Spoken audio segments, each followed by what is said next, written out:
Introduction. In simple words, mastering is the final step in audio production. You can also think of it as simply enhancing the good qualities that your song may have.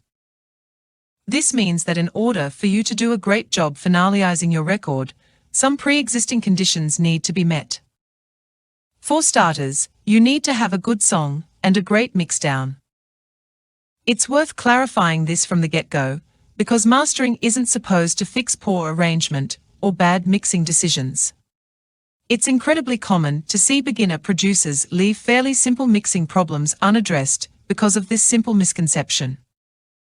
As we just mentioned, mastering should be all about enhancing what's already there. It's just like the icing on a cake. Unfortunately, no mixdown is perfect. It's absolutely fine if you address slight problems in your mix during your mastering session. However, if you're spending 90% of the time solving problems instead of highlighting the great parts of your mix, then it's simply better to go back to the drawing board. So, the essence of mastering is basically getting your song to a commercial volume level, highlighting the great parts of your mix, and helping ensure your song will translate properly across multiple devices. Just like mixing, mastering is a process that is really genre-dependent. You wouldn't master a pop song in the exact same way you would master a hip-hop song. Each genre has quite different loudness requirements, and different elements need to shine throughout the entirety of the song.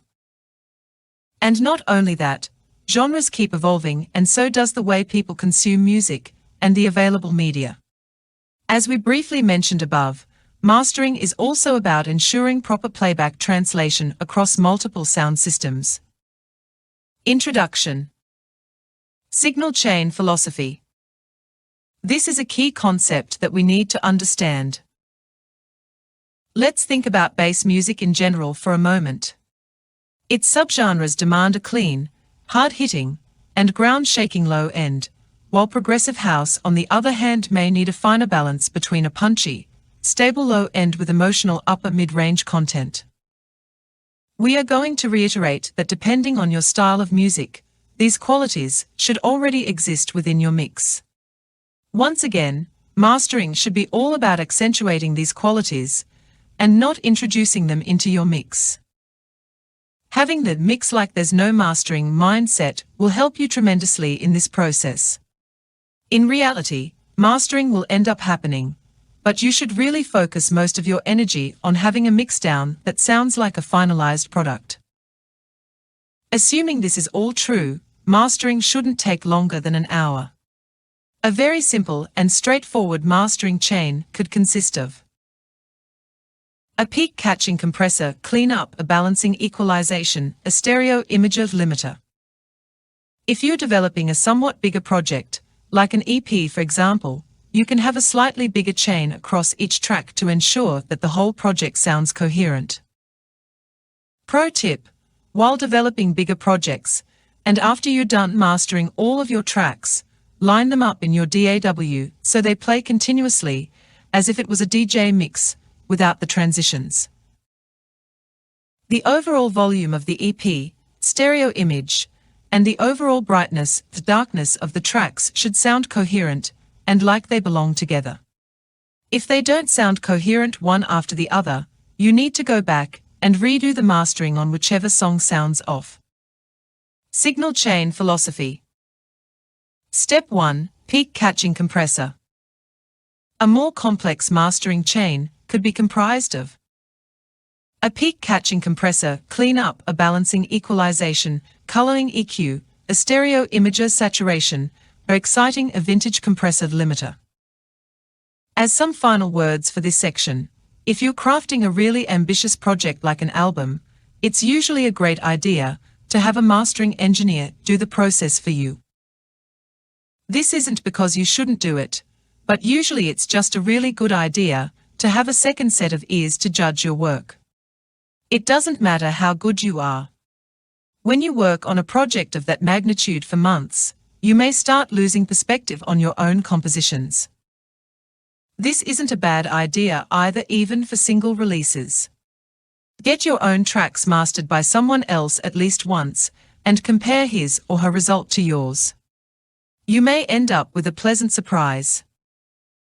Remember, you can't really tell how other people experience your music. The mastering engineer may offer you a different take on your song by highlighting different areas that you may not have previously thought of, or simply by coloring your song in a certain way. Also keep in mind there are people out there who focus their entire career on mastering this process. So, don't give up on mastering engineers just because you've encountered a few bad ones along the road. Incredible mastering engineers are pricey, but their results really validate the price tag. Now, let's break down every single element of a slightly more advanced mastering chain.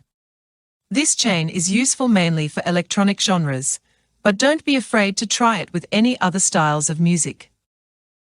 The goal of this compressor is to tighten up your dynamics just a little bit. As expected, you shouldn't have big issues in this area if your mix is good to begin with. Step 1. Peak Catching Compressor. This compressor should also help you optimize your headroom just a little bit so you can limit even harder. Unfortunately, this is majorly due to the loudness wars, which we will talk about in a later section. Loud sounds better to the human ear, and it's a psychoacoustic effect that we can't get rid of. Unfortunately, most of the time really loud songs that lack dynamics don't do justice to the actual musical composition. Think about the album Californication by the Red Hot Chili Peppers. The original masters are considered some of the worst of all time, even though the songs are quite memorable. Start by listening to your song from beginning to end while keeping an eye on your meters. You don't want to have any sudden bursts in volume that eat your headroom only in certain parts of your song. Use your best judgment, and if you assess that you need to tame your dynamics a tad bit, drop a peak catching compressor. A really fast attack and release, with a ratio not higher than 3:1, barely any makeup gain, and a relatively hard knee should be a really decent starting point. You shouldn't be getting more than 2 decibels of gain reduction in this plugin, and that is already pushing it pretty hard. Remember, it's all about catching peaks, not hard compression. Step 2. Clean up equalization. This step is all about taming, enhancing, accentuating, and getting rid of unnecessary frequencies. For example, you may use a mid-side EQ to get rid of everything below 90 Hz on the sides to keep your low end centered and well-defined. Subsequently, you need to get rid of all the sub-frequencies below 20 Hz on the final output, as that is well below the human hearing range. You may not hear them or feel them, but your speakers are definitely trying to play them back while also creating unnecessary rumble. To finalize this first step, you can also low pass the uppermost frequencies somewhere around 17 to 20 kHz. Even though some of these frequencies are within the human hearing range, it all depends on how airy and bright your style of music may be. Think about lo-fi genres for a moment. From here on, it's all about spotting problematic frequencies and creating a well-balanced frequency response. Unfortunately, every song will have different issues based on its unique mixdown, so we can't really tell you exactly what you'll be facing.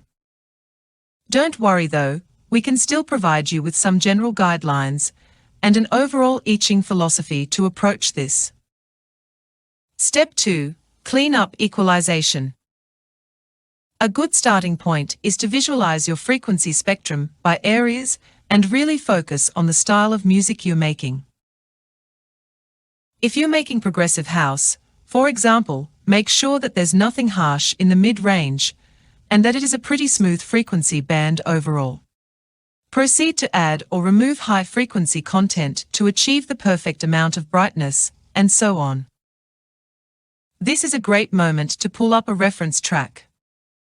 Note, only use lossless files such as WAV, AIF, or FLAC. You may already have chosen a reference track since the very first moment you started creating your song, but if you haven't, don't worry at all.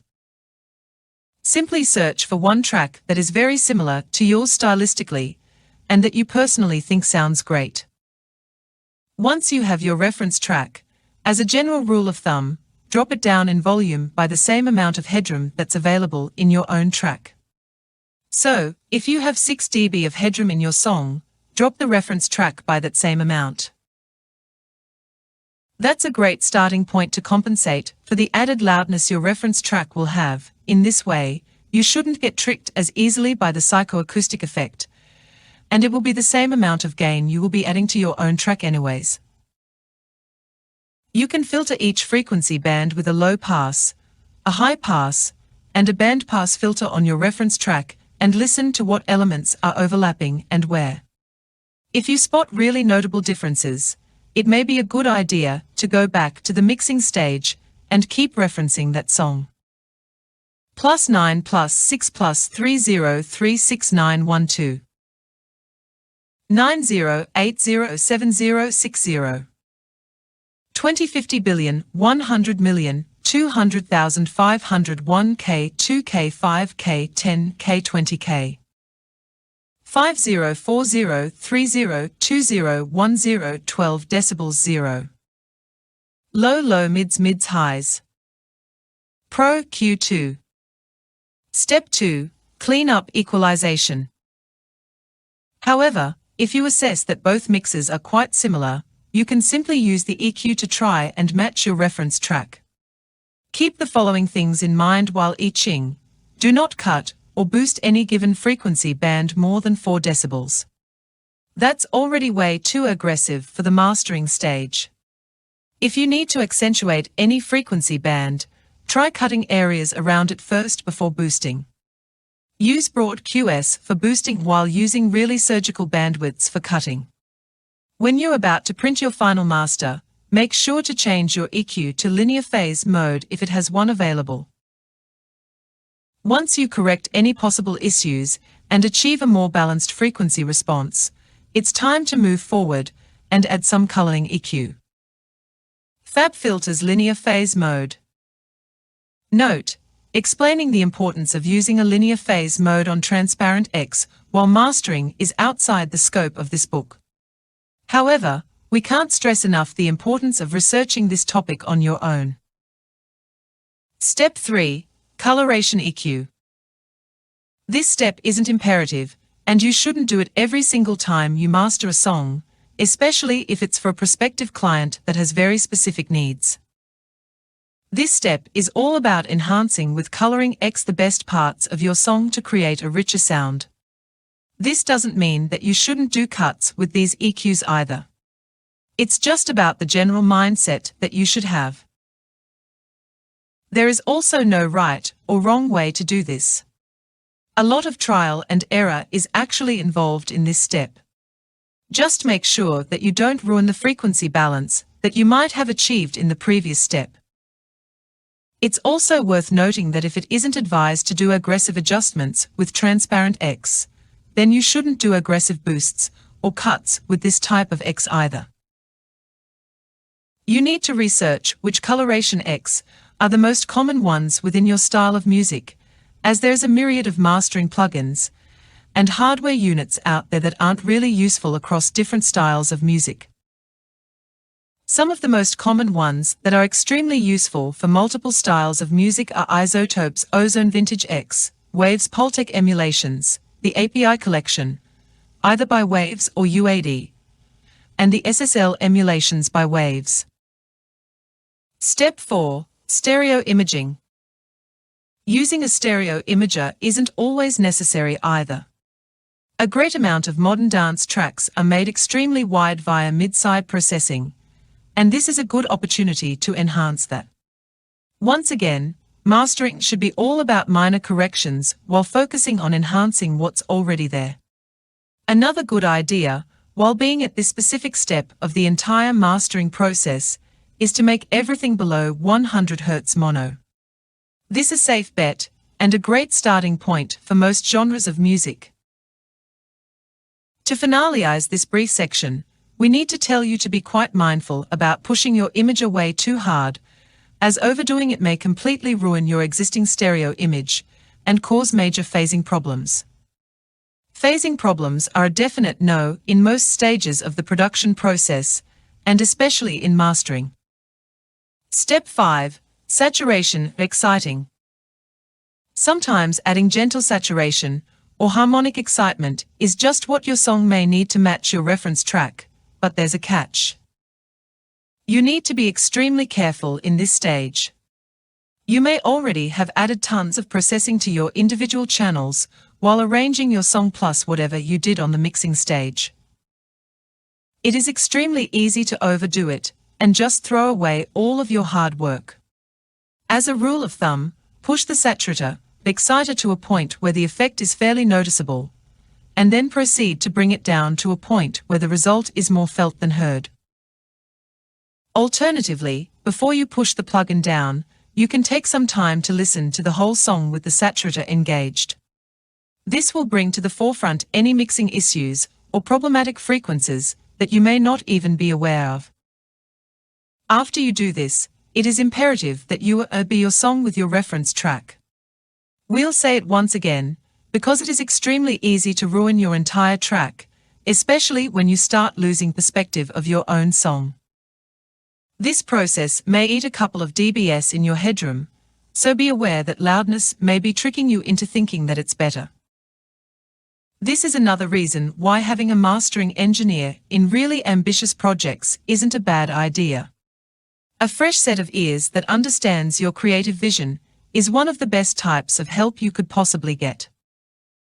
The bottom line is, you need to ensure that this effect is actually bringing positive results to your entire track.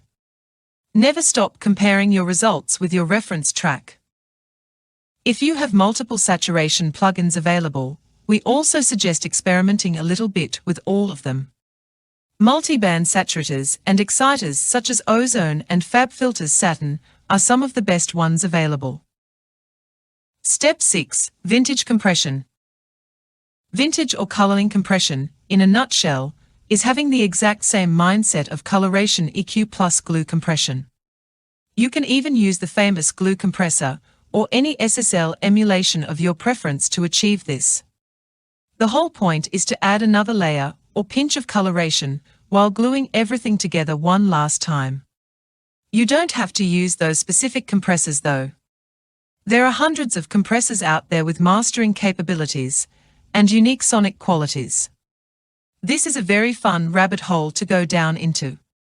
Research some of the world's most expensive plugins and hardware units. These expensive compressors aren't only for coloring or gluing though. For their price, they obviously come ready to handle multiple tasks and come equipped with multiple functionalities. Although, this is one of the preferred uses for most electronic music producers. As a general rule of thumb, you don't want fast attack settings on these compressors. The release may vary depending on your song, using small ratios, and neither a lot of gain reduction. Remember, you're coloring and maybe gluing your whole track together. You're not dealing with dynamics. Step 7. Limiting and loudness wars. Limiting is the final stage in the mastering process. The attack and release settings are extremely dependent on your song and even the genre, so you definitely need to experiment with those. Try starting off by browsing some presets your limiter may have and use some critical thinking to figure out why they may be set up in that way. Both fast and slow attack and release settings, and even unlinking the stereo channels, is quite useful in certain scenarios. If you only have the stock limiter of your DAW available, that's good enough. Load the default preset or its initialized state and focus on the output, threshold, and gain. Keep your limiter's output at 0.01 to 0.04 dB to prevent intersample peaks, and start pushing the limiter's gain up. Keep an eye on your RMS meters. Pro tip: usually, you won't need more than 610 dB of added gain. You can also try staged limiting and spread that amount between multiple limiters for even more transparent results. Step 7. Limiting and loudness wars. If you're mastering for loudness, Try to push your song to its limit and see how loud it can go before the low end starts to crumble and your high end begins distorting. We would only like to say that achieving anything above 4 RMS is definitely possible, but it's most likely doing a disservice to your own track. Music needs a minimum amount of dynamics just because of how our brain interprets sounds, and this is pretty much around its upper limit. If you want to go beyond that and you firmly believe that it sounds good, go for it. Just make sure it's not producer's ego getting in your way while boasting how loud your track is. This is something that thousands of producers and engineers believe is doing a disservice to music as a whole. We found out that to us humans, loud simply sounds better. With the introduction of digital signal processing, we kept finding ways to make everything louder, to the point of sacrificing quality for levels. And now, you also need to be aware of that streaming services have begun normalizing tracks nowadays. It isn't enough to master your song once. If you're planning to upload it to streaming services, you need to have a master catered to streaming platforms. This is one of the first steps that certain areas of the music industry have begun to implement to start fighting back against this whole loudness wars issue that has been going on for decades. We could actually do an entire manual that talks about the new loudness metering systems, at least in music, and the reason why this is beneficial. So we highly encourage you to do additional research on your own, but 14LUFS is an amazing value for most streaming services, one of them being Spotify. Final thoughts. This is it. In this book we provided you with pretty in-depth information about mastering. As we previously mentioned, mastering is an art form on its own. Some people spend a lifetime becoming experts in this field without even creating a lot of music for themselves. Trust us, a lot of engineers actually really value helping other artists bring their creative vision to life. On the other hand, you would be surprised by how many successful singles have been mastered with a pretty similar chain to the one we just provided you with. And this brings us to our final point. We highly encourage you to experiment with the order of the devices in this mastering chain while also adding or removing any type of processes. This mastering chain isn't definitive or be all and end all, it's just a common setting that works well for multiple styles of music. For example, try doing corrective EQ before doing any sort of dynamic control. There isn't really a right or wrong way to do this.